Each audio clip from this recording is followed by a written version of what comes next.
إن الله وملائكته يصلون على النبي يا أيها الذين آمنوا صلوا عليه وسلموا تسليما.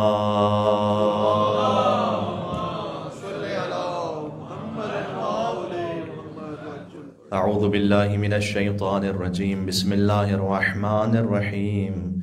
لا حول ولا قوة إلا بالله العلي العظيم.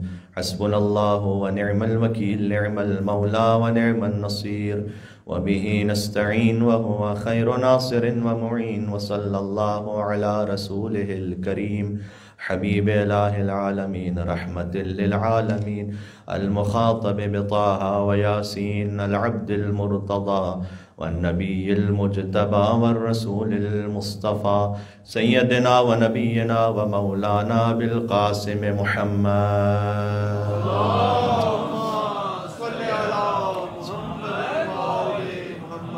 وعلى آله الطيبين الطاهرين المعصومين المظلومين سيما بقية الله في الأراضين الذين أذهب الله عنهم الرجس وطهرهم تطهيرا. اللهم صل على محمد وآل محمد. واللعنة الدائمة على أعدائهم أجمعين. توسل از امام جواد علیہ السلام. بسم اللہ الرحمن الرحیم.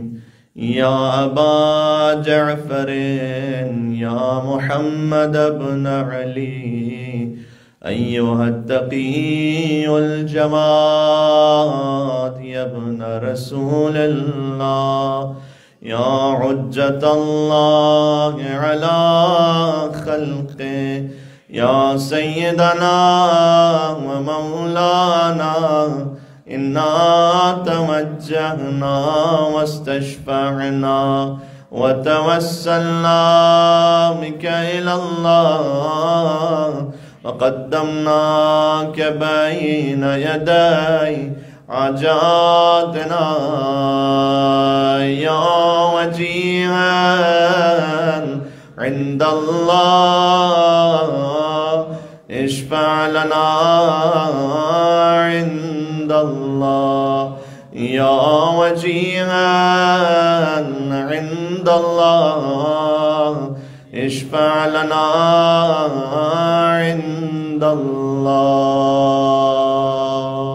اللہم صلی علی محمد و آل محمد. یہاں سے وہاں تک ایک بلندتر صلوات بھیجیں محمد و آل محمد.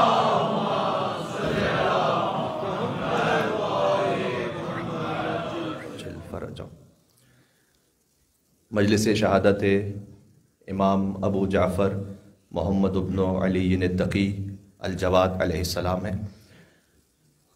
اس امام کی شہادت کی مجلس ہے کہ جو صغیر السن ہے لیکن کبیر القدر ہے. جو کبیر القدر بھی ہیں اور رفیع الذکر بھی ہیں. آپ ایک بہت مناسب تعداد میں یہاں موجود ہیں اور زیادہ اطمینان کی بات یہ ہے کہ بہت سارے ینگسٹرز اور یوتھ موجود ہیں.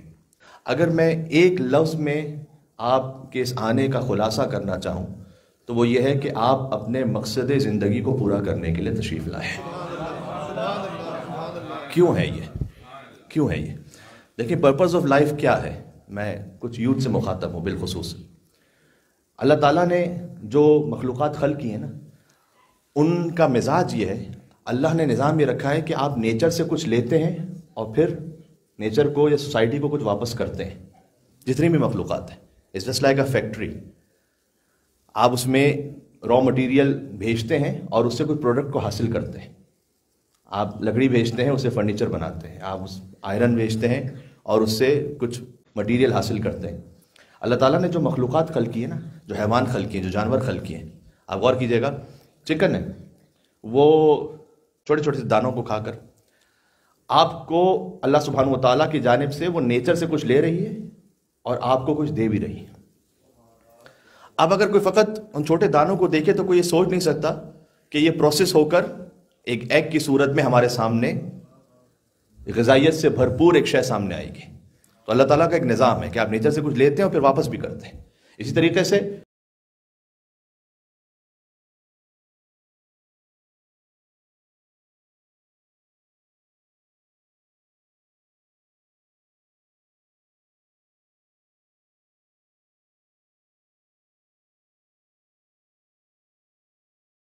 بھیڑ بکریاں، وہ یہاں تو خیر نظام پھر بھی بہت زیادہ جانوروں کے حقوق کے اعتبار سے بہتر، لیکن ویسے سب کانٹیننٹ کی اگر بات لیجیے تو وہ ادھر ادھر چلتے پھرتے، کبھی پھلوں کے چھلکے ہیں، کبھی گھاس پھوس ہے، کبھی نالوں کا پانی ہے، وہ پی کر اگر آپ ان غذاؤں کو لیبارٹری میں ٹیسٹ کریں تو کوئی سوچ بھی نہیں سکتا کہ اس سے کوئی ایسا فائدہ مند دودھ بھی حاصل ہو سکتا ہے۔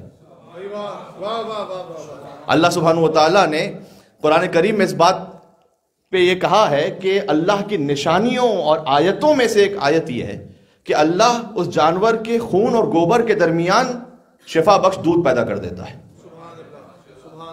تو آپ دیکھیے گا کہ ویسے وہ غذا، ویسے وہ پانی، وہ تو اس قابل بھی نہیں ہے کہ کوئی پی سکے، لیکن جب اللہ تعالیٰ نے جانور کو ایسا خلق کیا کہ اس نے اس غذا کو لیا اور اس کے بعد ایک شفا بخش ہے آپ کو عطا کی۔ سوال، انسان جو غذا کھا رہا ہے لیکن وہ جو پروڈکٹ باہر نکال رہا ہے وہ تو فضلہ ہے، تو کیا وہ جانوروں سے بدتر ہے؟ وہ تو اشرف المخلوقات ہے، تو پھر اشرف المخلوقات کیوں ہے وہ؟ گوسفند جو غذا کھا رہے ہیں اس سے بہتر کچھ دے رہے ہیں۔ میں نے مرغی کی مثال دی، وہ دانہ کھا رہی ہے، اس سے بہتر ایک انڈا دے رہی ہے۔ تو انسان کیا کر رہا ہے پھر؟ دیکھیں انسان کے تو پیٹ کی کیفیت یہ ہے، بار بار مجھے مولا علیہ السلام کا کلام یاد آتا ہے کہ مولا نے فرمایا کہ پیٹ جو ہے نا انسان کا، وہ انسان سے کہتا ہے جب وہ خالی ہوتا ہے پیٹ، تو انسان سے کہتا ہے کہ مجھے بھر دے ورنہ تجھے ذلیل کر دوں گا، اور جب وہ بھر جاتا ہے تو پھر انسان سے کہتا ہے مجھے خالی کر دے ورنہ پھر تجھے ذلیل کر دوں گا۔ یہ انسان کی شکل میں کیا ہے؟ اللہم صلی علی محمد وعلی محمد۔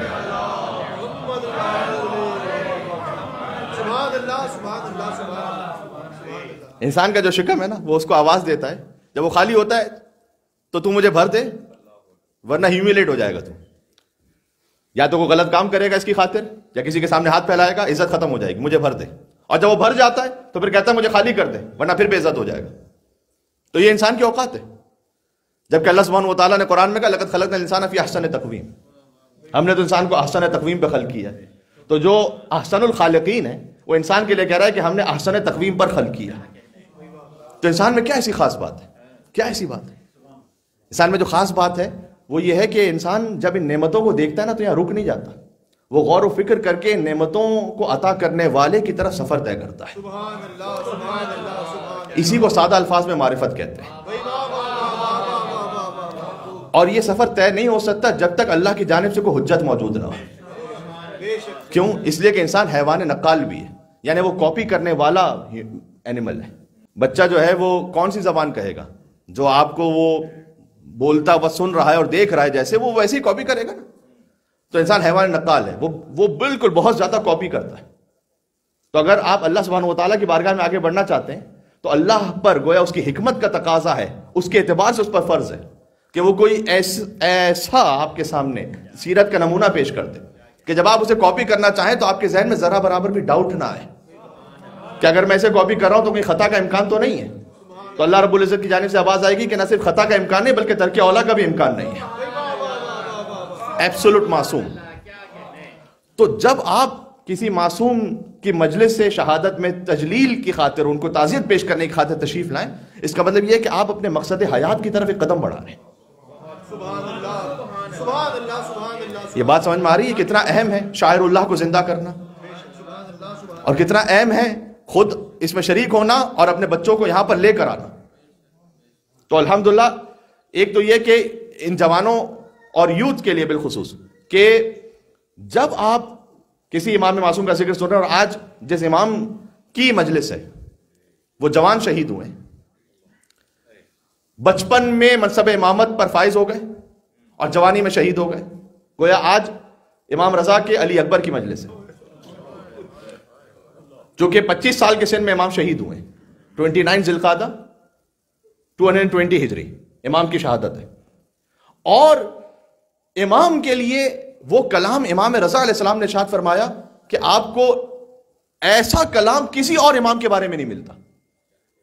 ہر امام کی ایک ایسی خاصیت ہے اور انفرادیت ہے کہ جب آپ ان امام کی مجلس میں جشن میں گفتگو کیجیے تو لگتا ہے کہ وہ سارے کمالات کا مجموعہ یہیں آ کے جمع ہو گیا، کیونکہ ایک تو یہ ہے کہ کلنا نور واحد، سب کے سب نور واحد ہیں، اور دوسرا یہ کہ پھر ہر امام کی زندگی سے ایک ایسا خاص پہلو نکلتا ہے. مثال کے طور پر امام جواد علیہ السلام, ایک تو خود لقب سے ظاہر ہے, نام تو محمد ہے صلی اللہ علیہ وآلہ وسلم, اپنے جد کے نام پر ہے, اللہم صلی علی محمد وآل محمد. حضور کا نام گرامی زبان پر آیا اور آپ نے صلوات بھیجی, تو میں یہ بھی ذکر کرتا ہوں کہ حضور نے اپنے جب اس فرزند کا ذکر کیا امام جواد علیہ السلام کا, تو فرمایا تھا کہ بے ابی ابن الاماء النوبیت طیبہ. امام کی جو والدہ ہیں ان کا نام ہے سبیکہ, سبیکہ نوبیہ, جنہیں امام رضا علیہ السلام نے جو ان کی ہمسر بنتی ہیں خضران کا لقب بھی دیا. حضور مکرم نے فرمایا تھا کہ بے ابی, بے ابی انت و امی کا کیا مطلب ہے؟ میرے ماں باپ قربان ہو جائیں. یہاں بے ابی کا لفظ ہے, یعنی میرے بابا حضرت عبداللہ قربان ہو جائیں. کن پر؟ فرزند سبیکہ نوبیہ طیبہ پر, یعنی امام تقی علیہ السلام پر. سبحان اللہ.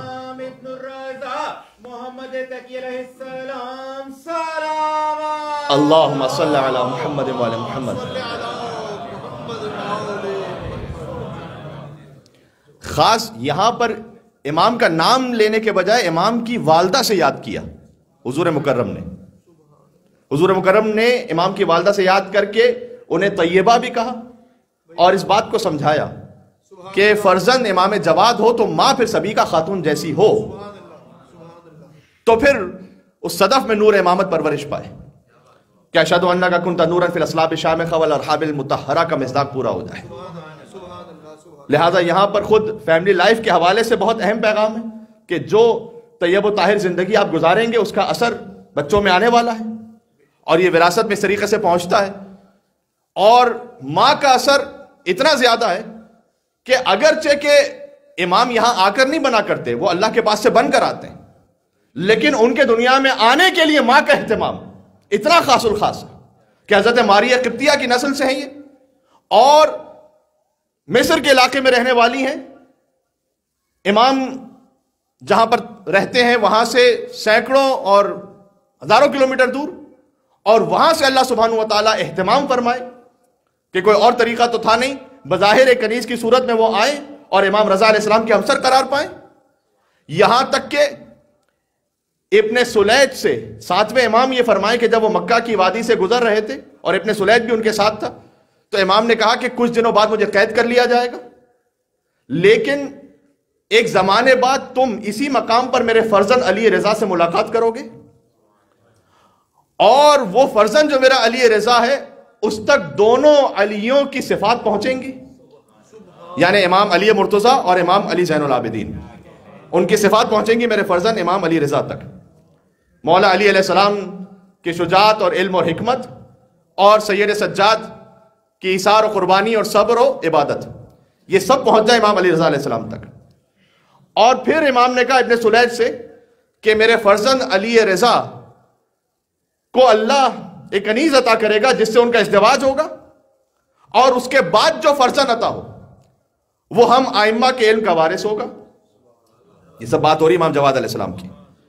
اور پھر یہ فرمایا کہ وہ جو کنیز ہیں سبیکہ نوبیہ خیزران, ان تک تم اے ابن سلیج مجھ موسی کاظم کا سلام پہنچا دینا.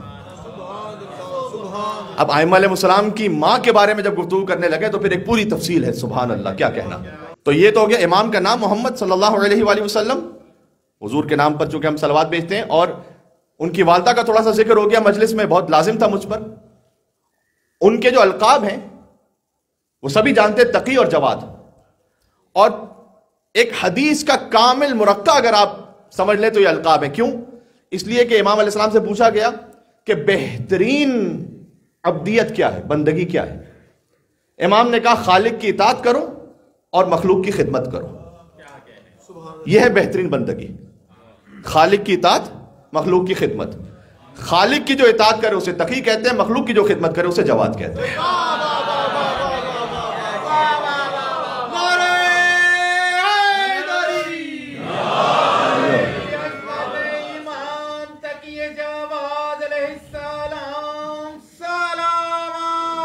اللہم صلی علی محمد وعلی محمد.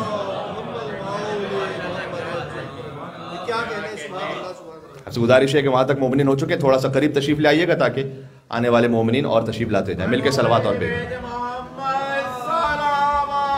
اللہم صلی علی.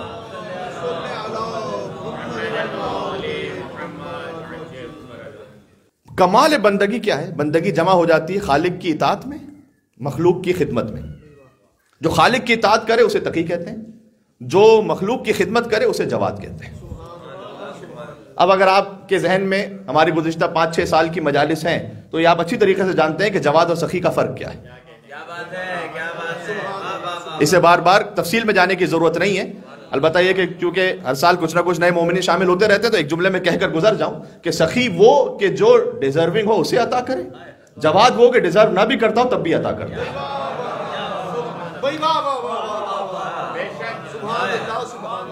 آپ اللہ تعالیٰ کے ناموں میں دیکھیں آپ کو کہیں سخی نہیں ملے گا. اللہ تعالیٰ سخی نہیں ہے، اللہ تعالیٰ جواد ہے. انہو جواد کریم دعا افتتاح میں بھی ہے، اس لیے کہ اگر سخی ہو تو ڈیزرو تو کوئی کرتا ہی نہیں اللہ کے سامنے.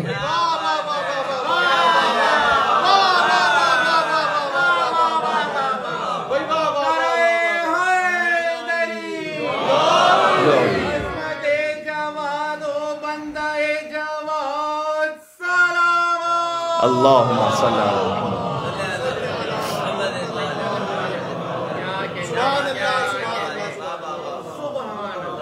اللہ تعالیٰ سخی نہیں ہے کہ جو ڈیزرو کرے گا اسے دے گا. اللہ تعالیٰ جواد ہے جو بغیر استحقاق کے عطا کرتا ہے. ہمارا استحقاق تھا ہی کیا؟ جب ولادت ہوئی تو ہم نے کیا کر لیا تھا کہ اللہ تعالیٰ اس کے عوض کچھ عطا کرے. اس سے پہلے شکم مادر میں کیا کسی نے کوئی اللہ کی عبادت اطاعت کر لی تھی کہ اللہ تعالیٰ اس کے عوض کچھ عطا کرے. یہ وہی دعائے کمیل سے جملے کو جوڑ لیجئے گا چونکہ آپ شب جمعہ بھی تشریف لاتے ہیں اور آپ کو دعائے کمیل تقریباً بہت سو کو ان کا ترجمے کے ساتھ کم از کم ذہن میں میمورائز اس طرح سے ہے کہ جب آپ پڑھتے ہیں تو ساتھ ساتھ کوئی پڑھنے والے کے ساتھ آپ بھی پڑھ لیتے ہیں تو یہ بہت اچھا. کلام امام سے نور پیدا ہوتا ہے، کلام حکم نور.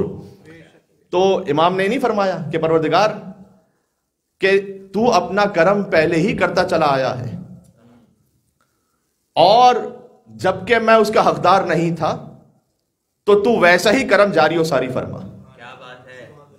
یعنی کہ جب کچھ بھی حقدار نہیں تھا تب بھی تو کرم کر رہا ہے. اس کو کہتے ہیں جواد، ایسا عطا کرنے والا کہ جو بغیر حق کو دیکھے عطا کرے.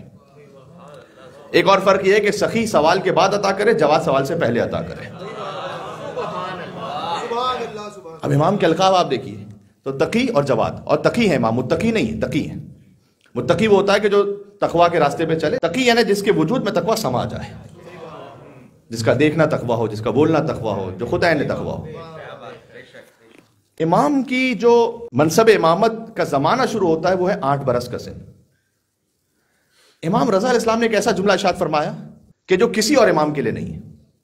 لم یولد مولود اعظم برکتا منہ لشیعتنا. امام علیہ السلام 47 ایئرس کے ہو گئے تھے. امام رضا علیہ السلام، ان کے کوئی اولاد نہیں تھی. لوگ انہیں نعوذ باللہ من ذالک ابتر کا طعنہ بھی دیتے تھے. قیام واقفیہ نے آ کر امام سے یہ پوچھا، واقفی مذہب سے تعلق رکھتا ہے.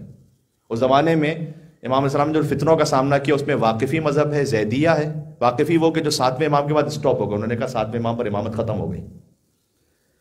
اب اتنی سی مختصر سی مجلس میں ساری باتیں تو میں ایک کے بعد ایک نہیں کھول سکتا کہ وہ کیوں فرقہ بنا تھا. بہرحال ہر ایک میں حب دنیا ہے، سمجھ لیجیے. ایک زیدی فرقہ تھا کہ جو زید بن علی زین العابدین علیہ السلام کو امام ماننے والا بن گیا. کچھ خوارج تھے، کچھ غالبی تھے. تو ہر طرف سے امام علیہ السلام نے فتنوں کا سامنا کیا. یہ جو واقفی مذہب والا یعنی جس نے 7ویں امام پر امامت کو روک دیا، وہ تو 8ویں امام کو مانتا نہیں نا. تو وہ آ رہا ہے امام کے پاس قیامہ واقفی اور کہتا ہے کہ کیا یہ ممکن ہے کہ ایک وقت میں 2 امام ہوں؟ امام نے کہا امام 2 ہو سکتے ہیں لیکن منصب امامت ایک ہی کے پاس ہے. تو کہا اگر 2 ہو جائیں تو کیا ہوگا؟ امام نے کہا پھر ان میں سے ایک صامت ہوگا، ایک ناطق ہوگا.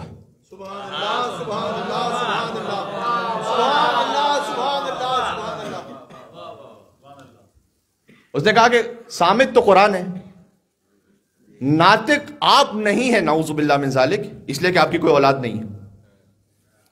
اگر آپ ہوتے تو آپ کی کوئی اولاد ہوتی جس سے نسل امامت آگے بڑھتی، تو آپ تو ابتر ہیں نعوذ باللہ.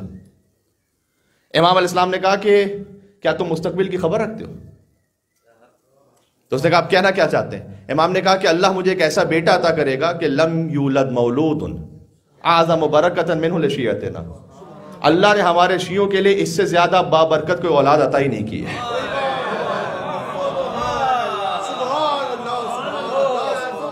یہ ہے امام جواد۔ اللہ اکبر۔ یہ کیوں کہا امام نے؟ ہر امام کے در سے عطا ہوتا ہے۔ کاظمین میں دفن ہے امام جواد، جسے کاظمین بھی کہتے ہیں جوادین بھی کہتے ہیں۔ کاظمین یعنی دو کاظم، جوادین یعنی دو جواد، دونوں کاظم بھی ہیں، دونوں جواد بھی ہیں۔ امام کاظم علیہ السلام باب الحوائج ہیں، امام جواد علیہ السلام باب المراد ہیں۔ یہ کیوں امام علیہ السلام نے کہا کہ اس سے زیادہ بابرکت مولود ہمارے شیعوں کے لیے اللہ نے رکھا ہی نہیں؟ اس کی وجہ یہ ہے کہ ایک ایسا مسئلہ امام محمد تقی علیہ السلام کی امامت سے طے ہوا ہے جو اور کسی امام کی امامت سے طے نہیں ہوا، اور وہ عقیدے کا بہت بڑا مسئلہ ہے۔ دیکھیں، حتیٰ میں شامل کر رہا ہوں مولا علی علیہ السلام سے لے کر امام رضا علیہ السلام تک تمام ائمہ۔ امام محمد تقی علیہ السلام کا منصب امامت شروع ہو چکا ہے 8 برس کے سن میں، اور غیروں کو چھوڑ کر اپنوں کے لیے سمجھنا مشکل ہے اس بات کو کہ ایک 8 برس کا بچہ قوم کا لیڈر بلکہ اللہ کی جانب سے حجت کیسے ہو سکتا ہے؟ یہ تو امپاسبل ہے۔ غیر تو جو غیر اعتراض کر رہے ہو تو وہ سارے واقعات ہیں۔ یونس بن عبد الرحمن کے جو امام کے صحابیوں میں سے، شیعوں میں سے، امام رضا علیہ السلام کے، جب امام رضا علیہ السلام کی شہادت کی خبر آئی ہے تو مدینہ میں لوگ، امام تو خراسان میں شہید ہوئے، امام جواد علیہ السلام تھے اس وقت مدینہ میں، معجزے سے تشریف لے گئے غسل و کفن کے لیے، لیکن تھے مدینہ میں۔ ایک امام جعفر صادق علیہ السلام کا گھر ہوتا تھا، اس میں جمع ہوئے تھے پرسہ دینے کے لیے مدینہ والے۔ کنہیں؟ امام رضا علیہ السلام کے بھائیوں کو۔ امام رضا کی شہادت ہو گئی، امام رضا کے بہت سے بھائی ہیں، کم از کم 17 بھائی ہیں یا 18 بھائی ہیں یا 19 بھائی ہیں۔ ان میں سے کچھ نیک بھی ہیں اور کچھ وہ ہیں کہ جن کے دل میں خود لالچ ہے۔ اس لیے لالچ ہے کہ امام رضا شہید ہو گئے، ان کے بیٹے 8 برس کے ہیں، تو 8 برس کا بچہ تو امام ہوگا نہیں، تو اب ہم میں سے کوئی بن جائے گا۔ تو عبداللہ ابن موسیٰ، عبداللہ ابن موسیٰ کون ہے؟ امام موسیٰ کاظم کی اولاد، امام رضا کے بھائی۔ وہ تعزیت لینے کے لیے بیٹھ گئے اور لوگ ان کے ہاتھ پر آ کے بیعت بھی کر رہے ہیں مدینہ میں۔ مجھے پھر مولا علی کا ایک کلام یاد آ رہا ہے۔ مولا نے فرمایا کہ جسے اس کا عمل گرا دے اسے اس کا نسب نہیں اٹھا سکتا۔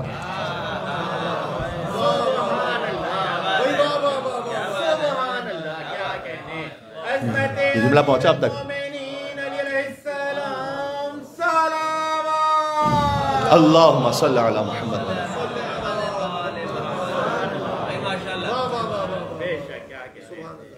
کسی کا عمل ہی گرا ہوا ہو تو اس کا نسب اسے نہیں اٹھا دے گا، اور کسی کا عمل عظیم اور عرفہ ہو تو اس کا نسب اسے گرا نہیں دے گا۔ ابو لہب کی مثال سامنے ہے، نسب اتنا عالی، عمل سے گر گیا۔ بلال حبشی کی مثال سامنے ہے، نسب کوئی خاص نہیں لیکن مؤذن رسول قرار پائے۔ سلمان کی مثال سامنے، سلمان منا اہل البیت قرار پائے۔ بات واضح۔ تو عبداللہ ابن موسیٰ وہ تعزیت قبول کرنے کے لیے بیٹھ گئے، اور کچھ لوگوں نے سوال پوچھنا شروع کیے۔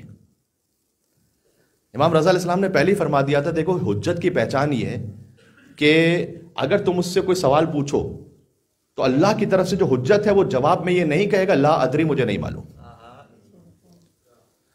اگر آپ کو معلوم کرنا ہے کہ کون حجت ہے یا کون حجت نہیں ہے تو اس کا سادہ طریقہ امام رضا علیہ السلام نے فرمایا کہ کوئی سوال پوچھا جائے اس سے، اور اگر جواب میں کہہ دے لا ادری، مجھے نہیں معلوم، تو وہ کوئی عالم ہو سکتا ہے کہ اس کو ابھی نہیں معلوم، وہ فقیہ بھی ہو سکتا ہے، وہ مرجع تقلید بھی ہو سکتا ہے، لیکن وہ حجت خدا نہیں ہو سکتا۔ تو امام کے کچھ مخلص چاہنے والے تھے، انہوں نے عبداللہ ابن موسیٰ سے سوال کرنا شروع کیا۔ اس سوال کی تفصیل بھی بڑی دلچسپ ہے، لیکن پھر کبھی اور صحیح۔ اور وہ ہچکچایا جواب دینے میں عبداللہ ابن موسیٰ، اتنے میں ایک 8 برس کا بچہ داخل ہوا، اور عبداللہ ابن موسیٰ کے پاس پہنچ کر کہا یا عم، اے چچا، اتق اللہ، اللہ سے ڈرو، اللہ اعلم حیث یجعل رسالتہ، قرآن کی آیت پڑھی کہ اللہ خوب جانتا ہے کہ اپنی رسالت کو کس مقام پر رکھنا ہے۔ اچھا یہ معاملہ وہ ہے کہ لوگوں کے لیے اسے قبول کرنا بڑا مشکل ہے. حتیٰ یونس ابن عبد الرحمن کی جو میں مثال دے رہا ہوں وہ تو امام کے اصحاب میں سے ہیں، لیکن جب امام رضا کی شہادت ہو گئی تو ابان ابن تغلب سے کہتے ہیں کہ اب امام کون ہے؟ بلکہ یونس ابن عبد الرحمن نے کہا کہ ایسا نہ کریں کہ امر امامت متعین کر دیں. تو ابان ابن تغلب نے کہا کیا مطلب ہے؟ علی ابن موسیٰ رضا متعین کر کے گئے، کہیں 8 برس کے بچے کے لیے تو کم از کم ایسا کریں ان کا نائب تو رکھ لیں ابھی، تاکہ ان کے پیچھے نماز پڑھ سکے، کیونکہ 8 برس کا بچہ تو نماز کی امامت نہیں کروائے گا. تو ابان ابن تغلب نے یہ روایت میں دیکھیں امر امامت کے بارے میں اتنے سیریس ہوتے تھے ایسا، انہوں نے یونس عبد الرحمن کو گلے سے پکڑا اور کہا خبردار، اللہ سبحانہ و تعالی کی جانب سے جو متعین حجت ہے اس بارے میں اپنا خیال یا اپنا قیاس نہ لے کر آنا، خبردار. اور پھر آیت پڑھی وَآتَيْنَاهُ الْحُكْمَ الصَّبِيًّا. کیا تم نے یحییٰ علیہ السلام کے لیے قرآن میں نہیں کہا کہ اللہ نے انہیں بچپن میں نبوت عطا کی ہے؟ اور ان سے بڑھ کر انی عبداللہ اتانی الکتاب وجعلنی نبیّا. عیسیٰ علیہ السلام نے گہوارے میں کہا کہ میں اللہ کا بندہ ہوں، اس نے مجھے کتاب عطا کی اور نبی بنایا ہے. یہ ابان ابن تغلب نے جواب دیا. تو ایک ایسا معاملہ امام جواد علیہ السلام کی امامت سے طے ہوتا ہے کہ امام میں صغیر و کبیر نہیں ہے، جو ہے امام اللہ کی جانب سے وہ حجت ہے. ان کے صغیر بھی وہی ہیں کہ جو کبیر ہیں. یعنی امام جواد علیہ السلام کا وہی علم کہ جو 60 برس کے سن میں ممبر کوفہ پر علی ابن ابی طالب علیہ السلام کا، کوئی فرق نہیں. اس عقیدے کا پختہ ہونا ضروری ہے، اور اس سے بہت سارے مسائل حل ہوں گے. اس سے مسائل یہ حل ہوں گے کہ جب آپ کے ذہن میں یہ سوال آئے کہ کیسے ممکن ہے کہ مثال کے طور پر علی ابن ابی طالب علیہ السلام 2 انگلیوں سے باب خیبر اکھاڑ دیں، تو آپ قیاس نہ کیجئے اپنے کسی بھی معاملے کو امامت سے. لا یقاس بنا احد. پہلے امامت کو سمجھ لیجئے، سمجھ کر اس پر یقین کر لیجئے، اور جب یقین کر لیجئے تو پھر اللہ کی جانب سے حجت سمجھ لیجئے. وہ بقول قمر جلالوی صاحب کہ غنیمت جانیے 2 انگلیوں پہ باب خیبر ہے. غنیمت جانیے 2 انگلیوں پہ باب خیبر ہے، جو 5 انگلیاں اٹھتی تو عرش و فرش اٹھ جاتا ہے.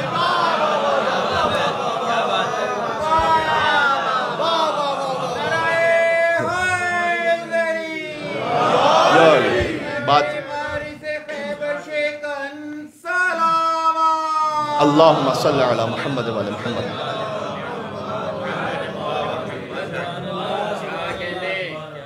یہ ایک بہت اہم ترین مسئلے کو امام جواد نے حل کیا. جب رسول اللہ کی وفات ہوئی ہے 28 صفر سن 11 ہجری، اس وقت امیر المومنین کا ظاہری سن 33 برس ہے. جب مولا کائنات کی شہادت ہوئی 21 رمضان 41 ہجری، امام حسن علیہ السلام کا سن 37 برس ہے. امام حسن علیہ السلام کی شہادت 28 صفر سن 50 ہجری، امام حسین علیہ السلام کا سن 47 برس ہے 47. امام حسین علیہ السلام کی شہادت ہے عاشور کا دن 10 محرم 61 ہجری. امام زین العابدین علیہ السلام کا سن 23 ایئرز ہے. امام زین العابدین علیہ السلام کی شہادت ہوئی 25 محرم 95 ہجری. امام باقر علیہ السلام کا سن 38 ایئرز ہے. امام باقر علیہ السلام کی شہادت ہوئی 7 ذی الحج، اگلے مہینے شہادت کی تاریخ آ رہی ہے، سن 114 ہجری. امام صادق علیہ السلام کا سن 31 برس ہے. امام صادق علیہ السلام کی شہادت ہوئی 25 شوال 148 ہجری. امام موسیٰ کاظم علیہ السلام کا سن 20 ایئرز ہے. امام موسیٰ کاظم علیہ السلام کی شہادت ہوئی 25 رجب 183 ہجری. امام رضا علیہ السلام کا سن 35 ایئرز ہے. امام رضا علیہ السلام کی شہادت ہوئی آخر سفر 203 ہجری. امام جواد علیہ السلام کا سن 8 برس ہے. یہاں سے معاملہ ہے. اب یہ کیا؟ لہذا امام کہہ رہے ہیں کہ ہمارے شیعوں کے لیے اس سے زیادہ بابرکت مولود اللہ نے نہیں بھیجا. کیا بات ہے، کیا بات ہے. یہ جو برکت کا لفظ امام نے استعمال کیا نا، اس کا مطلب کیا ہے؟ برکت کا مطلب یہ ہے کہ جس کا فیض کبھی ختم نہ ہو. آپ کو دعاؤں میں ملے گا، رزق میں کثرت نہیں مانگی گئی، برکت مانگی گئی. وَبَرَكَةً فِي الرِّزْقِ. آپ اپنے رزق میں فقط کثرت نہ مانگے، برکت مانگے. کبھی مال کسی کا بہت زیادہ بڑھ جاتا ہے لیکن برکت نہیں ہوتی. کبھی کسی کے مال میں ایسی برکت اللہ تعالیٰ کرتا ہے کہ نسل بعد نسل وہ صدقہ جاریہ امام معصوم کے ہاتھ میں بن جائے. میں آپ کے سامنے ایک مثال دیتا ہوں. مخیرق ایک یہودی ہے، وہ رسول اللہ کے پاس آیا جنگ احد سے پہلے. اس نے کہا کہ یا رسول اللہ میں مسلمان ہونا چاہتا ہوں. حضور کی حقانیت کا کلمہ پڑھا، مسلمان ہو گیا. اس کے 7 باغ تھے، 7 باغوں کے نام بھی لکھے ہوئے تاریخ میں، ان ناموں کی اپنی تفصیل اپنے مقام پر.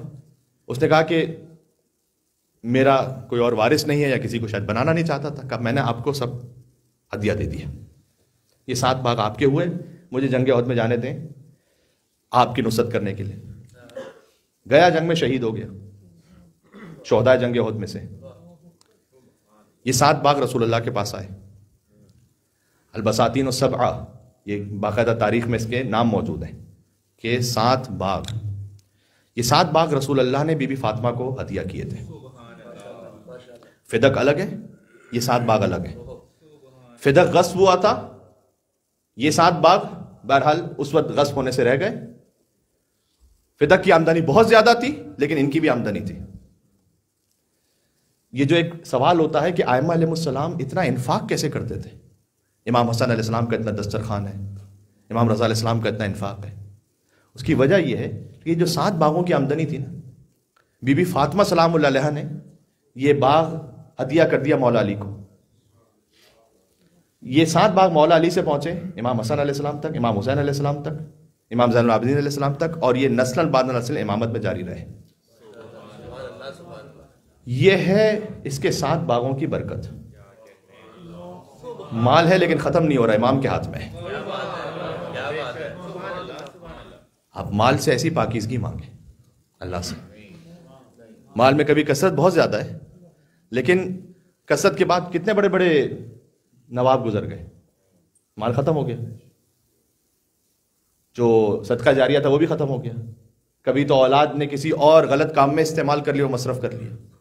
لیکن یہ جو 7 باغ ہیں یہ ہر دور میں حجت خدا کے ہاتھ میں رہتے رہے اور مسکینوں تک پہنچتا رہا اس کا مال.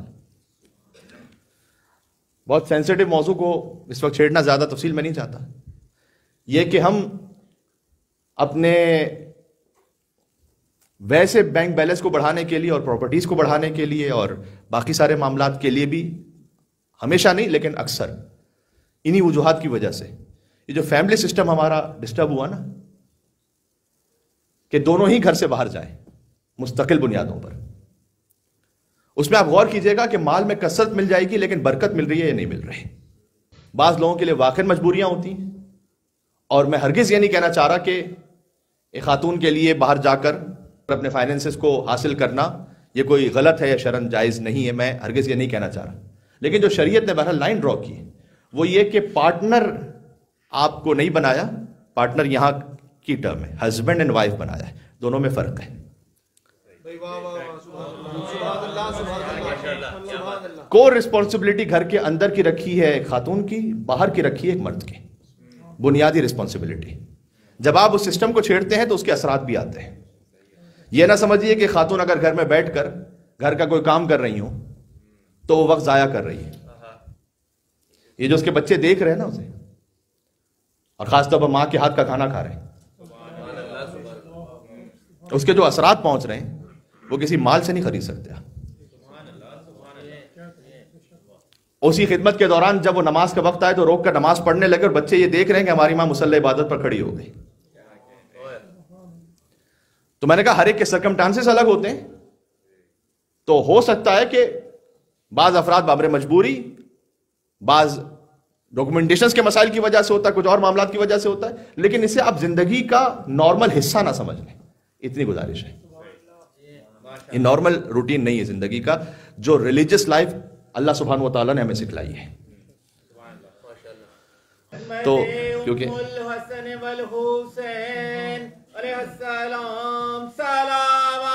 اللہم صلی علی محمد و علی محمد.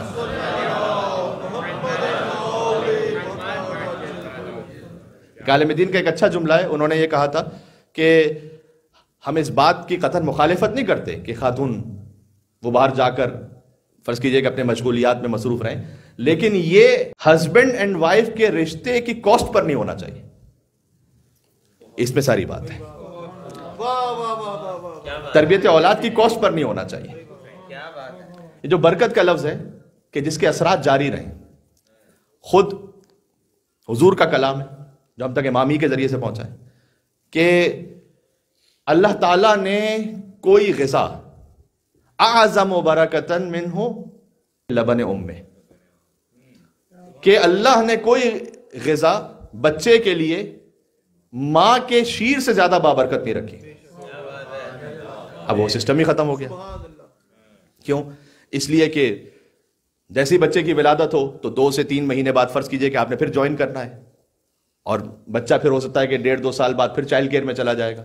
تو بہرحال اس کے اثرات کہیں نہ کہیں ظاہر ہوتے ہیں، اور پھر بعد میں بہت سے والدین پریشان ہو جاتے ہیں اور آ کر کہتے ہیں کہ مولانا صاحب اب بچہ بات نہیں مان رہا، یا وہ اپنی فریڈم چاہتا ہے. تو جب آپ نے اپنی فریڈم انجوائے کر لی تو پھر بچہ بھی حق رکھتا ہے سامنے پلٹ کر.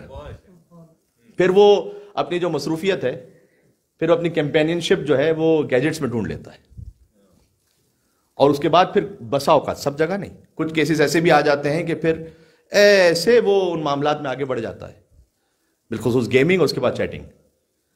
گیمنگ بھی تھوڑی خطرناک ہے اگر حد سے زیادہ بڑھ جائے، اور اس سے زیادہ مہلک ہے کہ چیٹنگ بھی ساتھ میں ہو. میں آپ کو پاکستان کے کیسز تو آپ کے ذہن میں ہیں، دعا ظاہرہ کیس اور سارے کیسز، کہ کس طریقے سے ٹریپ ہوتا ہے کوئی بچہ. یہاں کے کیسز بھی ہیں جو میں اشارتاً کہہ دوں تاکہ کسی کی طرف اشارہ جائے ہی نہ، لیکن بات سب تک پہنچے تاکہ سب الرٹ رہیں. کہ مثال کے طور پر ایک بچہ یا بچی، میں یہ بھی ذکر نہیں کرنا چاہتا تھا بیٹا یا بیٹی تاکہ کسی کی طرف ذہن نہ جائے، لیکن وہ ایسے مشغول ہو گئے کہ خود ماں باپ کا یہ کہنا کہ ہمیں دین کی طرف لانے والا وہ ہماری یہ اولاد ہے. 5-6 سال پہلے ہمیں دین کی طرف لانے والی ہماری یہ اولاد آج ایسے گیم میں مشغول ہو گئے، وہی بچہ ایسے انوالو ہو گیا کہ پتہ بھی نہ چلا، کہتے پتہ نہیں ہم سے کہاں مس ہوئی بات، کیا وہ اپنے کمرے سے نکلنے کو تیار نہیں. اور اوورسیز سے کچھ لوگوں نے اس کو ایسے ٹریپ کر لیا کہ اس کے ذہن میں یہ سب کچھ خناس بھر دیا کہ تمہارے ماں باپ تو تم پر ظلم کر رہے ہیں، تمہاری اتنی ایج ہو چکی ہے کہ یو شوڈ بی فری. ان کی پابندی کیوں ہے تم پر؟ جاؤ الگ رہو، جاؤ، تمہیں کیا ضرورت ہے کہ تم ہر بات میں ان کی بات مانتے رہو. اور کہہ رہے جب معاملہ اتنا بڑھ گیا کہ بالآخر مجھے وائی فائی بند کرنا پڑا ایک موقع پر تاکہ کچھ تو ہو، تو ایسا ہنگامہ کہ اس کے بعد سنبھل نہیں پایا میں کہ یہ تو کوئی، اس کا مطلب ہے کہ کوئی سولوشن سمجھ نہیں آ رہا بظاہر. تو عزیزان گرامی، بس میں اتنا کہنا چاہتا ہوں کہ آپ، اگرچہ کہ مجھے باتیں بہت سی پڑھنی تھی امام جواد علیہ السلام کے بارے میں، لیکن یہ بھی بڑی اہم بات تھی جو آئی کہ آپ مال میں فقط کثرت ڈھونڈ کے زندگیاں نہ گزاریں، برکت دیکھیں. زندگی بابرکت ہو، اولاد بابرکت ہو، اس پہ بھی توجہ کیجیے گا جس کا اثر جاری رہے. قم میں بڑے بڑے قد خدا گزرے، نواب گزرے، جو ایران میں کہتے ہیں نا جن کے بڑے بڑے مال و دولت کے ہوتے تھے سلسلے، ان کو یہ ٹائٹلز دیے جاتے تھے. لیکن آج موسیٰ ابن خزرج، کیا مال میں ان کے برکت تھی کہ ان کا گھر بیت النور ہے جہاں بی بی معصومہ قم 17 دن رکی، اور اس کا باغ بی بی معصومہ قم کا حرم ہے جہاں بی بی معصومہ قم کو دفن کیا گیا. ایک گھر اور ایک باغ، آج تک اس کی برکتیں جاری ہو سارے ہیں. اللہ جانے، سبحان اللہ. بس بات ختم کر دیں گا.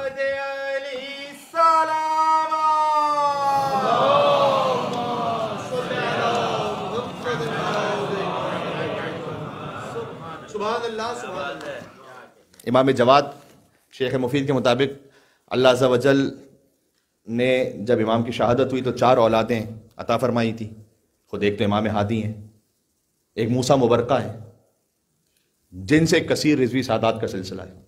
رضوی سادات کے جد موسیٰ مبرکہ ہیں جو قم میں دفن ہے، بی بی حکیمہ خاتون ہے جو سامرہ میں مدفون ہے بی بی نرجس خاتون کے ساتھ، اور ایک بی بی زینب ہے جو علماء کی تحقیق کے مطابق بی بی معصومہ قم کی ذریعہ ہی میں مدفون ہے لیکن کم معروف ہے۔ زینب بنت امام جواد، بی بی معصومہ قم بنت امام موسیٰ کاظم، یہ ساتھ ہی مدفون ہے۔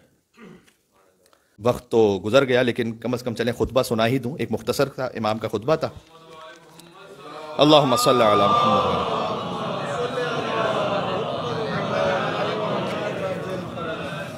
یہ بھی یاد رکھیے گا کہ امام کے زمانے میں جو انحرافات تھے اس میں سے ایک یہ بھی تھا کہ میوزک بہت بڑھ گیا تھا، حتیٰ خود امام کا جو نکاح ہوا مامون رشید کی بیٹی کے ساتھ، اچھا یہ جتنی اولادیں تھیں یہ سب سمانہ خاتون سے تھیں، جو ام فضل تھی وہ لاولد ہی رہی۔ یہ کیوں شادیاں کرتے تھے ائمہ علیہ السلام سے اپنی بیٹیوں کی؟ اس لیے کہ ان سب نے سن رکھا تھا کہ ایک مہدی آنے والا ہے، تو چاہتے تھے کہ مہدی ہماری نسل سے آ جائے۔ تو بہت سو نے اس لیے رسول اللہ سے شادی کی کہ نسل رسالت ان سے آگے بڑھے۔ اللہ نے اہتمام کیا کہ نسل رسالت کے آگے بڑھے گی، وہ خدیجۃ الکبریٰ کے ذریعے بی بی فاطمہ سے آگے بڑھے گی۔ اور یہاں پر بھی کوشش یہ تھی کہ ام فضل سے شادی ہو جائے تاکہ ان سے مہدی آ جائے۔ اللہ نے لاولد رکھا اور بی بی سمانہ سے نسل امامت آگے بڑھے۔ ایک بات اور بھی سن لیجیے گا، ان کے منصوبے یہ بھی تھے، آپ نے ان میں سے کسی کا نام عباسی خلفاء میں سے مہدی بھی ہے، مہدی باللہ، تو آپ کہیں گے مہدی کیوں نام رکھا؟ اس لیے کہ چاہتے تھے کہ وہ جو مہدی ہے اگر یہ مشہور ہو سکے کہ وہ میں ہی ہوں، بائی چانس کسی کا نام منصور ہے، امام منصور، اس لیے کہ جانتے ہیں کہ اس کا لقب منصور ہے، تو یہ بھی کوشش رہی کہ پہلے تو ہم خود بن جائیں، خود نہ بن سکے تو ہماری بیٹی کے ذریعے سے اس نسل میں آ جائے۔ بہرحال یہ منصوبہ الہی تھا کہ امام رضا علیہ السلام کو بھی جب ابتر کا تانا دیا گیا تو امام نے گویا اپنے بیٹے کی برکت کا اعلان کر کے اس بات کو سمجھایا کہ مصداق ابتر اور ہوتے ہیں اور حامل کوثر اور ہوتے ہیں۔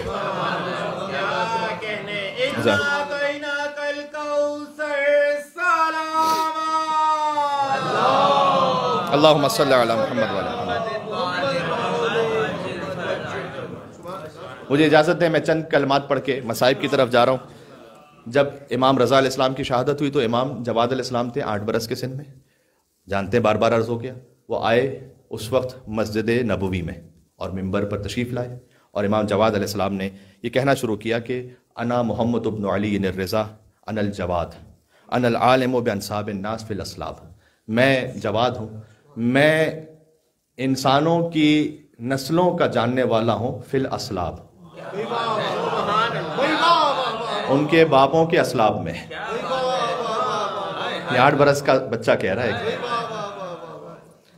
انا اعلم بسرائرکم و ظواہرکم، جو تم چھپاتے ہو میں وہ بھی جانتا ہوں، جو ظاہر کرتے ہو وہ بھی جانتا ہوں، وما انتم سائرون الیہ، جہاں تمہارا انجام ہونے والا ہے وہ بھی جانتا ہوں۔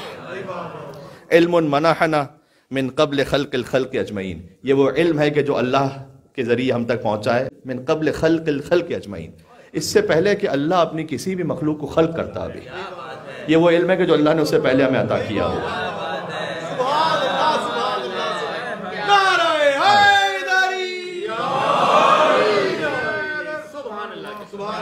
وَبَعْدَ فَنَاءِ السَّمَاوَاتِ وَالْأَرَضِينَ، اور یہ علم اس وقت بھی باقی رہے گا کہ جب آسمان و زمین فنا ہو جائیں گے، یہ علم ہے۔ وَلَوْلَا تَظَاهُرُ، آخری جملہ، اہل الباطل، اگر یہ جو اہل باطل ہیں ان کا اس وقت غلبہ نہ ہوتا، کیونکہ کچھ باتیں ہوتی ہیں کہ پھر آپ ہر جگہ نہیں کہہ پاتے اس لیے کہ اس وقت ظرفیت نہیں ہے، تو اگر اہل باطل کا غلبہ نہ ہوتا، وَدَوْلَةُ أَهْلِ الضَّلَالِ، اور ان گمراہوں کی حکومت نہ ہوتی، وَوُثُوبُ أَهْلِ الشَّكِّ، اور یہ شک کرنے والے نہ ہوتے، شک کرنے والے اس وقت بھی تھے آج بھی ہے، اگر یہ نہ ہوتے تو لَقُلْتُ قَوْلًا تَعَجَّبَ مِنْهُ الْأَوَّلُونَ وَالْآخِرُونَ، پھر میں تمہیں وہ باتیں سناتا کہ جس سے اولین بھی تعجب میں آ جاتے، آخرین بھی تعجب میں آ جاتے۔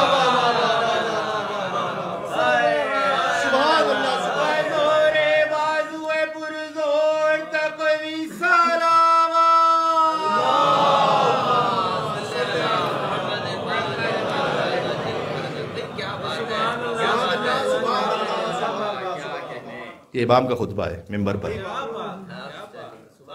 کوئی چیلنج نہیں کر سکتا امام کے اس کلام کو کہ کوئی امام سے پوچھے کہ کیا کہہ رہے ہیں آپ.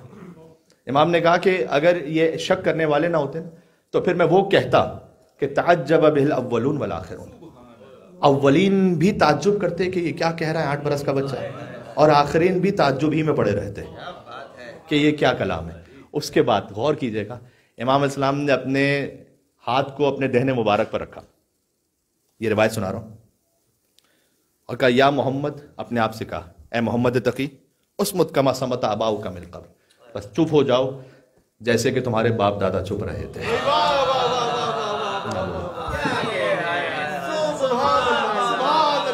چپ رہو, نہ بولو, نہیں رکھتے اللہ.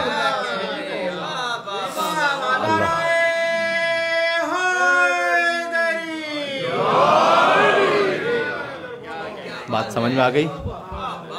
چپ ہو جاؤ جیسے کہ تمہارے باپ دادا چپ رہے تھے. ان سب کی نیابت میں بولے گا وہ کہ جو خانہ کعبہ کی طرف سے ظہور کرے گا, اور جب وہ بولیں گے تو پھر اہل باطل کی حکومت نہیں ہوگی, پھر مہدی فاطمہ کی حکومت ہوگی, پھر وہ بولیں گے حق. اس سے پہلے کہا چپ ہو جاؤ, نہ بولو. بات ختم ہو گئی عزیزوں. امام علیہ السلام کا یہ کلام مجھے بہت زیادہ میرے دل سے بڑا قریب ہے, اور اس لیے کہ ہماری پریکٹیکل لائف کے بہت زیادہ اس کی امپلیکیشنز ہیں, جو میں نے ابھی آپ کے سامنے پورا فیملی سٹرکچر کے بارے میں بات کی. من اصغى الى ناطق فقد ابدا, یہ یاد رکھیے گا. امام نے کہا, امام جواد کا کلام ہے, کہ جو کسی بولنے والے کی بات غور سے سن رہا ہوتا ہے فقط ابدا, وہ اس کی عبادت کر رہا ہوتا ہے. یہاں عبادت کا مطلب ہے بندگی, غلامی. آپ کو بڑا دیکھنا پڑے گا کہ آپ کس کی بات غور سے سنتے ہیں. یہ گھٹیا نام ہے لیکن مجھے ممبر سے لینے تاکہ بات سمجھ میں آ جائے. اگر آپ بالی ووڈ بہت غور سے سنتے تو آپ اس کے بندے ہیں. سننے کا مطلب ہوتا ہے کہ آپ اس کو کاپی کرتے ہیں. اگر آپ اب وہ جتنے بھی ووڈ ہیں وہ, اور جتنی بھی شیطانی خرافات ہیں, من اصغى, ایک ہوتا ہے سماعت. سماعت کا مطلب ہوتا ہے سننا, آواز آ رہی ہے, ضروری نہیں غور سے سننا. اصغى کا مطلب ہوتا ہے اٹینشن دینا. اگر آپ اٹینشن دیتے ہیں, آپ بچے بھی اٹینشن دیتے ہیں جس شے کی طرف بھی, فقط عبدا, امام نے کہا تم اس کی عبادت کر رہے ہو. جس خطیب کو سن رہے ہو تم اس کی بندگی میں ہو. پھر امام نے آگے کہا اگر وہ رحمان کی عبادت کرے, رحمان کو سنے تو رحمان کی عبادت کر رہا ہوتا ہے, شیطان کو سنے تو شیطان کی عبادت کر رہا ہوتا ہے. یہ امام نے کہا. شیطان کو نہ گھسنے دیں اپنے گیجٹس میں, اپنے موبائل میں. اگر آپ اسے غور سے دیکھتے ہیں اور سنتے ہیں تو اس کا مطلب اس کی بندگی میں. یہی ہمارے فیملی نظام کو برباد کرتا ہے. کوئی تو وجہ ہے کہ جو بڑی بڑی ملٹی نیشنل کمپنیز ہیں ان میں جا کر ذرا آف دا ریکارڈ تو پوچھیے, تو پتہ چلتا ہے کہ اگر 2 کینڈیڈیٹس ہوں میل اینڈ فیمیل تو وہ کس کو پرائرٹی دیتے ہیں. اور اگر میل کینڈیڈیٹ اس میں زیادہ صلاحیت بھی ہے, اس کے باوجود بھی جو ان کالڈ پالیسی ہے, جو ڈسکلوز تو نہیں ہوئی بھی, لیکن ایکچوئل جو پالیسی ہے وہ کیا ہے. مجھے تو خود مومنین نے بتایا کہ اگر 20 اور 20 ہے دونوں تو پھر جس جینڈر کو ترجیح دی جائے گی آپ جانتے ہیں. اگر 19-20 ہے, 18-20 ہے, 17-20 تب بھی کا نہیں ترجیح. تو کوئی سسٹم بنا ہوا ہے نا کہ کچھ باہر نکالو, نارمل اس طریقے سے باہر نکالو کہ پھر ایسے باہر نکال دو کہ فیملی لائف اس میں کمپرومائز کرنا پڑے بہت. تو عزیزان گرامی, بس یہ آپ جو کرنا ہے کیجئے گا, اس پہ کمپرومائز نہ کیجئے گا. بات پہنچ رہی ہے میری صحیح طرح سے؟ کلیئرٹی تو ہے نا انشاءاللہ. ٹھیک ہے.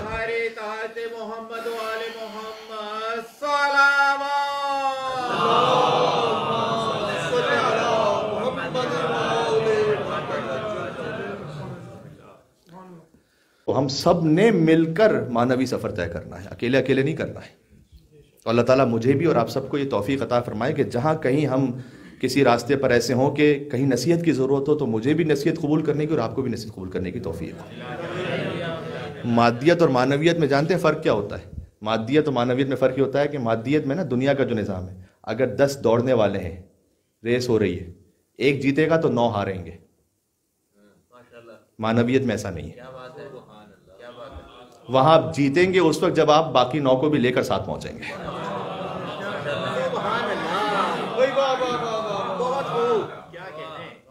یہاں یہ نہیں کہ جب باقی کو آپ ہرائیں گے تو پھر آپ جیتیں گے. آپ جیتیں گے اس وقت جب آپ خود جنت میں نہیں جائیں گے، جب بقیہ 10 کو اور لے کے جائیں گے تب آپ جیتیں گے. یہ اللہ کے نظام کی خوبصورتی ہے. بس عزیزوں، بات مختصر ہوتے ہوتے بھی ایک حد تک کافی طویل ہو گئی. امام کی شب شہادت، تقی امام کا لقب، آپ تقوی کا اظہار ہے. یہ امام تقی کی مجلس میں بیٹھنا، جس کے دل میں تقی نہیں ہوتا وہ کبھی متقی نہیں ہوتا، اور اس کا تقوی عذاب ہے یا رب کہ جس کے دل میں علی نہیں ہوتا. امام تقی علیہ السلام کو زہر دیا ام فضل نے معتصم عباسی کے کہنے پر. امام بیٹھتے تھے ایک مقام پر، تو امام رضا علیہ السلام جب انہیں دیکھ رہے ہوتے تھے تو امام تقی علیہ السلام بار بار پکار کے کہتے تھے کہ کاش میں میری جدہ فاطمہ کے قاتلوں کو ان کی قبروں سے نکالوں. میں اصل جملے پڑھ دوں تو آپ کو تعجب ہوگا کہ امام علیہ السلام اتنے سخت جملے کہہ رہے ہیں، لیکن اگر کسی کا تولی اور تبرہ صحیح ہے تو اس کو تعجب نہیں ہونا چاہیے، اس کو سمجھنا چاہیے کہ کیا معاملہ ہے کہ میں اپنی قبروں سے نکالوں اور انہیں سزا دوں اور ان کے لاشوں کو جلا دوں. اور جب امام علیہ السلام شدید غم میں ہوتے تھے نا، امام رضا پوچھتے تھے کہ بیٹا کیا غم ہے؟ کہا بابا وہ ماں فاطمہ زہرا کا غم یاد آ رہا ہے. اب روایت میں پوری تفصیل تو نہیں، بس اتنا ہی جملہ ہے کہ فاطمہ زہرا کا غم یاد آ رہا ہے سلام اللہ علیہ. لیکن امام کو یقیناً یہ یاد آ رہا تھا کہ ان کی ماں پر کیسے دروازہ گرایا گیا. امام کو یقیناً یہ یاد آ رہا تھا کہ جس میں اتھر میں کیل پیوست ہو جائے. امام کو یہ یاد آتا ہوگا کہ میری ماں جاتی تھیں اور باپ کی اپنی قبر پہ بیٹھ کر کہتی تھیں بابا صبت علیہ مصائب لو انہا صبت علی الایام سرنا لیالیا. بابا آپ کے بعد ایسے مصائب آئے کہ روزے روشن پر آتے تو تاریک راتوں میں بدل جاتے. بیوی یہ بھی کہتی تھی کہ بابا جب کوئی دنیا سے گزر جاتا ہے تو ہر گزرتے دن کے ساتھ غم تھوڑا کم ہوتا جاتا ہے، لیکن بابا آپ کا غم ہے کہ فاطمہ کے دل میں بڑھتا چلا جا رہا ہے. بابا امام جواد علیہ السلام یہ سب مصائب یاد کر کے روتے تھے، بہت گریا کرتے تھے. امام رضا کہتے تھے انت اہل للامامہ، عجب جملہ امام کا. فرمایا کہ اے بیٹا جواد، یہ جو تمہاری کیفیت ہے نا، لہٰذا تم امامت کے اہل ہو. اس بات کو میں کبھی اور آپ کی خدمت میں عرض کروں گا، یعنی مصائب زہرا پر رونا امامت کی اہلیت میں سے ایک اہلیت ہے. جی آج امام رضا کے علی اکبر کی شہادت ہے. بس فرق یہ ہے کہ کربلا میں جو بوڑھا باپ ہے اس نے اپنا چہرہ اپنے جوان کے چہرے پر رکھ دیا تھا. وَوَضَعَ خَدَّهُ عَلَى خَدِّهِ، حسین نے اپنا رخسار رکھا تھا اکبر کے رخسار پر. جب امام جواد شہید ہوئے تو کوئی موجود نہیں تھا اس وقت وہاں پر. علی اکبر کے رخسار پر جب حسین نے اپنا رخسار رکھا تھا تو یہ فرمایا تھا علی الدنیا بعدک العفا، اے بیٹا آپ کے بعد تو دنیا کی زندگی پر خاک ہے بیٹا. لقد استرحت من ہم الدنیا، اے بیٹا آپ تو دنیا کے غم سے آزاد ہو گئے. وَبَقِيَ أَبُوكَ وَحِيدًا فَرِيدًا غَرِيبًا، آپ کا بابا تو بالکل تنہا رہ گیا، تنہا اور اکیلا. مرحومین تک ثواب بھی پہنچے گا جب آپ صدائے بلند کر کے گریہ فرمائیں گے. خود امام رضا علیہ السلام ان کے بابا کا یہ فرمان ذیشان ہے کہ جب حسین پر رونا آئے اور آنسو اتنے آ جائیں کہ آنسو رخسار تک آ جائیں، کوشش کریں کبھی آنسو بہہ جائیں اتنے کہ رخسار تک بھی پہنچ جائیں. نہ پہنچ سکے تو خود آپ پہنچا دیا کریں اپنے آنسوؤں کو رخسار تک. فرمایا کہ اللہ تعالیٰ گناہوں کو اس کے معاف کر دیتا ہے، صغیراً کان ام کبیراً، چاہے صغیرہ ہوں یا کبیرہ ہوں، قلیلاً کان ام کثیراً، چاہے قلیل ہوں یا کثیر ہوں. پھر کہا کہ اے ابن شبیب، اگر تو چاہتا ہے کہ جنت میں رسول اللہ کے حجرے میں رہے فزور الحسین، تو جا حسین کی زیارت ضرور کرنا. امام جواد کے بابا ہی کا فرمان ہے کہ ان وقعت علی شیء فابکی للحسین، جب بھی کسی شے پر رونا تو حسین پر ضرور رونا. یعنی چاہے اپنے مرحوم ماں باپ پر رونا تب بھی حسین پر رونا، اگر اپنی اولاد پر رونا تب بھی حسین پر رونا، اور اگر کسی بھی امام پر رونا تو حسین پر ضرور رونا. اس لیے کہ فَإِنَّهُ ذُبِحَ كَمَا ذُبِحَ الْكَبِشُ، اس لیے کہ حسین کو ایسے ذبح کیا گیا جیسے گوسفند ذبح ہوتی ہے.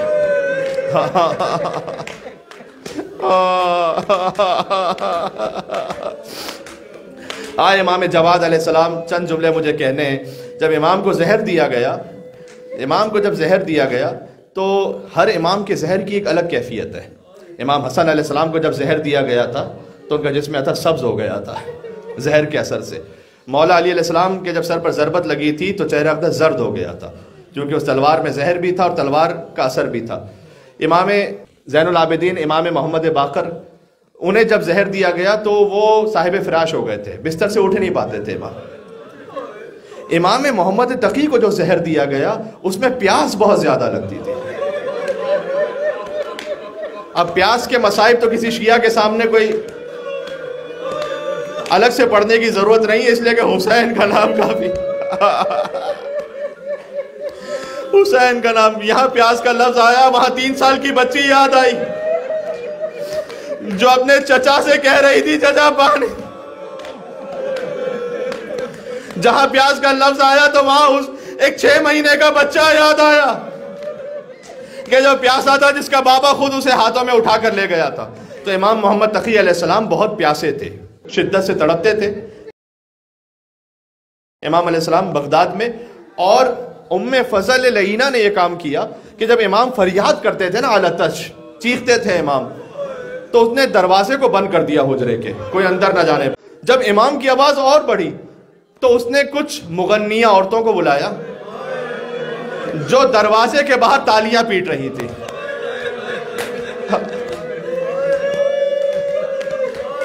ایک اور لفظ ہے, مجھے معاف کرنا, وہ سیٹیاں بجا رہی تھی دروازے کے باہر,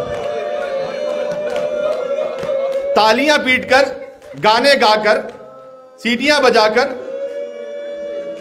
یہ مغنیہ عورتیں باہر گا رہی تھی اور اندر فاطمہ کا لال جان دے رہا تھا. امام تڑپ رہے تھے تو امام یقیناً پیاس کی شدت سے تڑپ کر زمین پر گرے ہوں گے, لیکن یہ گرنا کجا اور حسین کا ذوالجناح سے گرنا کجا. جب حسین ذوالجناح سے گرا, آخری جملہ مجھے کہنے تھے, حسین جب ذوالجناح سے گرے تو مقتل میں ہے امام نے اپنی نظروں کو پھر تقسیم کر دیا تھا. حسین نے کبھی لشکر کی طرف دیکھتے تھے, کبھی خیموں کی طرف دیکھتے تھے, اور جب یہ ملعون خیموں کی طرف بڑھنا شروع ہوئے تو امام اپنی کوہنیوں پر زور دے کر اٹھے اور کہا یا شیعۃ آل ابی سفیان, اے آل ابو سفیان کے شیعوں, تمہیں اگر اللہ کا خوف نہیں ہے فکونوا احرارا فی دنیاکم, دنیا میں تو آزاد بن کر رہو, یہ فاطمہ کی بیٹیاں ہیں, ان کے خیموں کی طرف نہ.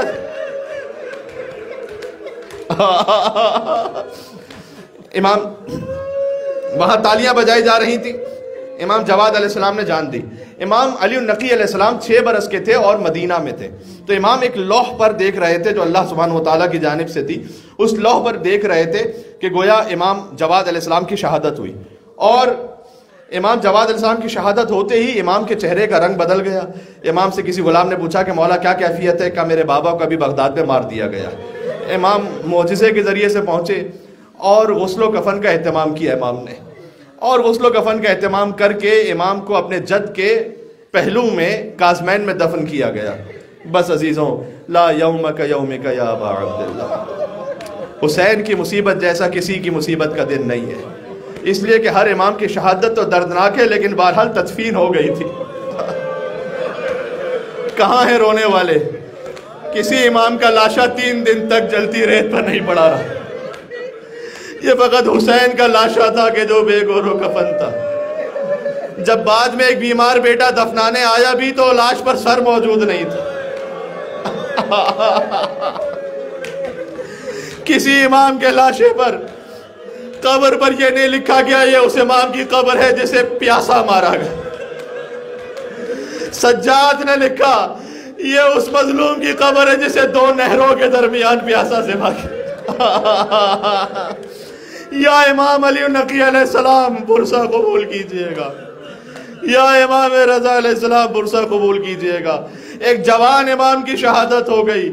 مجھے ختم کرنے دے بات کو اس مقام پر کہ جب جوان کی شہادت ہو تو بڑا سخت ہوتا ہے.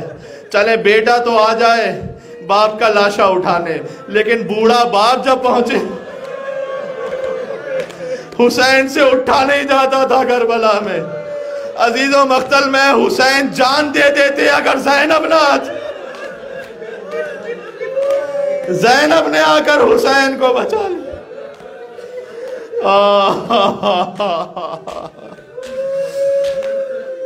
یا حسین یا حسین یا حسین یا حسین.